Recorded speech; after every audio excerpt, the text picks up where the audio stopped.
Hi, everybody. Thanks for checking out this video. I'm Dave. I work with Amplify and I'm on the Polypad team, and I'm excited to talk with Sean about the escape rooms that he's built in Amplify Classroom. Welcome, Sean. Thanks, David. So my name's Sean, and I work at Amplify creating interactions and graphs and little animations and games as well that we put throughout. We put many out for free and many in our curriculum as well.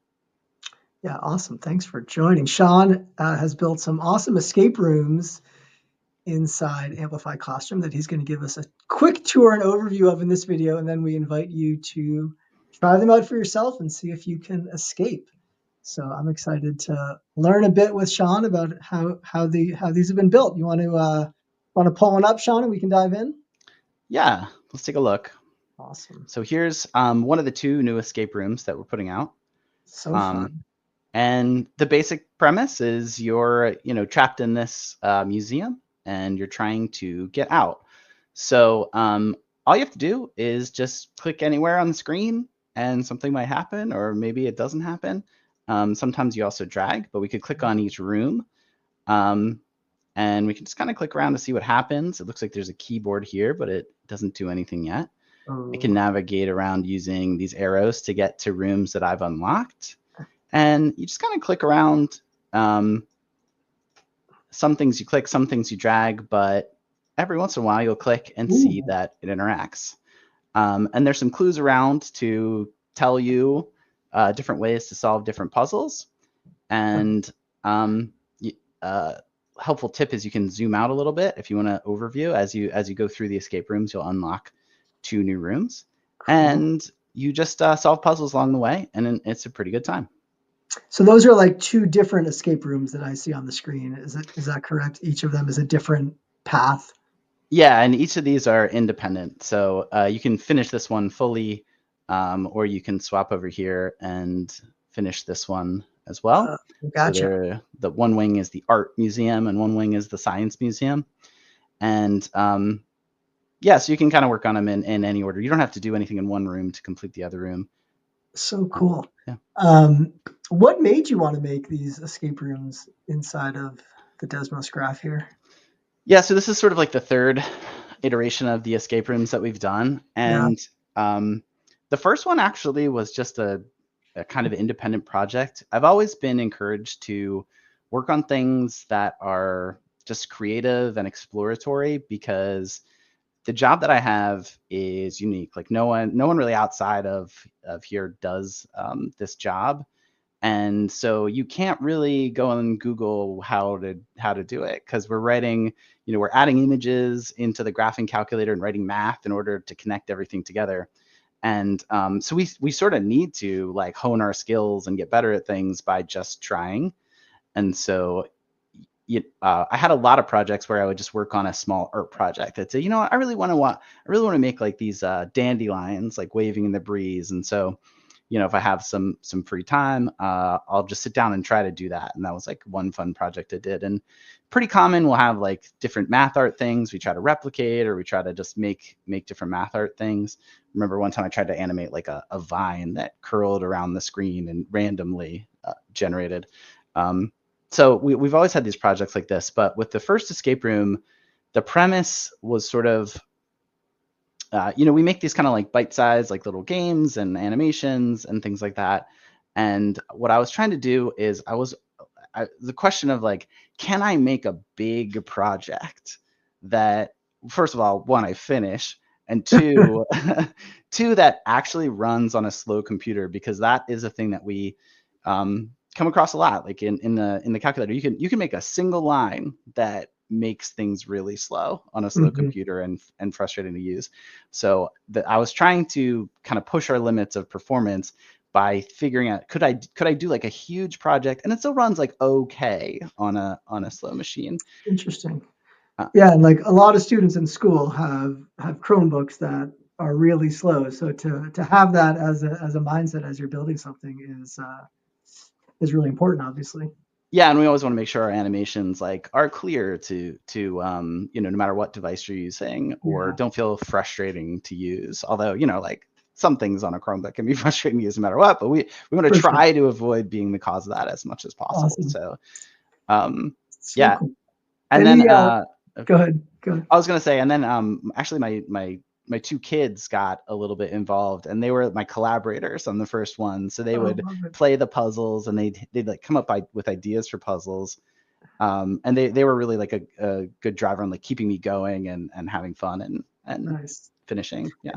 And those first escape rooms are still available for folks to go and explore and play with. Is that correct? Yeah, they're still they're free on the website. You can hop in. Awesome. If you just search escape room, there's Yeah. also a collection that has them in. Yeah. We'll put them in the comments of the video as well, so people can find them right there. And we have two new ones that we'll link in this video as well. There's this is this the third year of doing the escape rooms? Am I right on that? Yeah, this is the third Third, iteration, third iteration. made up of two little mini escape rooms instead of Awesome, one big cool. one. Any tips for like first time users as they're diving into these escape rooms if they get frustrated or they're not sure what to do? Yeah, I've watched a lot of people go through the escape rooms, and Cool. I would say one thing that's been pretty true of all of them is that like even if you get somebody that's like the best escape room person ever, like they might get stuck because of just they're thinking about this puzzle in one way and they don't have another approach to it, which is like the actual approach that you need. So but the biggest tip would be just to do it with a friend or a few friends. uh, Love Really that. just having like diversity of thought really helps solve the puzzles so that you're not just coming at it head on. But a Yeah. couple other more specific clues or hints are that one, a lot of people get stuck trying to solve this one puzzle and not having the clue for it, not knowing that the clue is on a different room.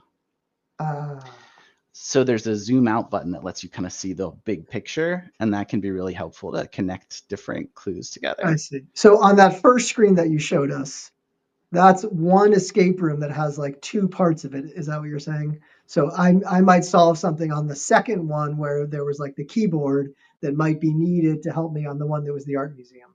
Yeah, exactly. So if you're feeling really stuck, maybe just kind of like zoom out, take Gotcha. everything in, see how you can connect things together. But And when you one, click to screen two, that was a totally different escape room that also had two sort of parts to it. yeah, exactly. Yeah, hmm cool.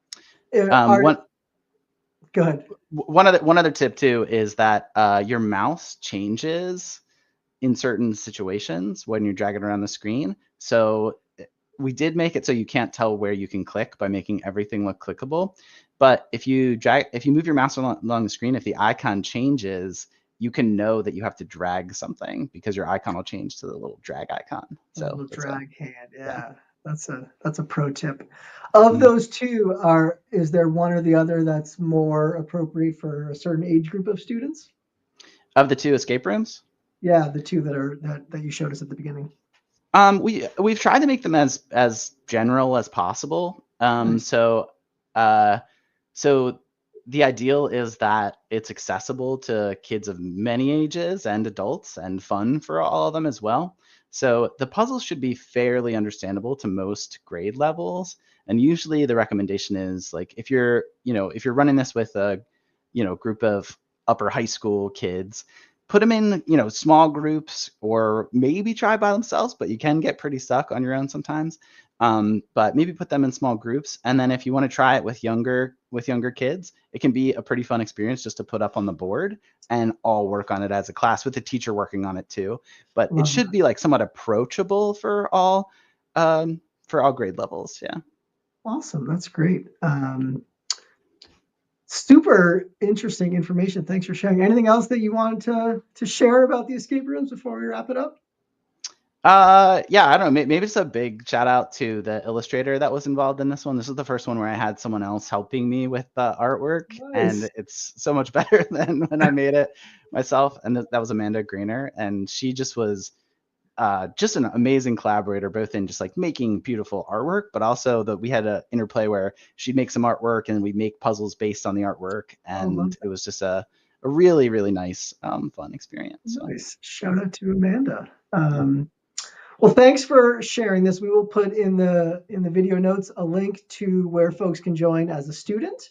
and also a link to the full activity. So if you are a teacher and you want to assign your own version of it in Amplify Classroom to your students, you can do that as well. We're looking forward to seeing how folks do. Feel free to drop any comments or questions in the video notes, and we'll be sure to check them out. Thanks so much. Bye, everyone.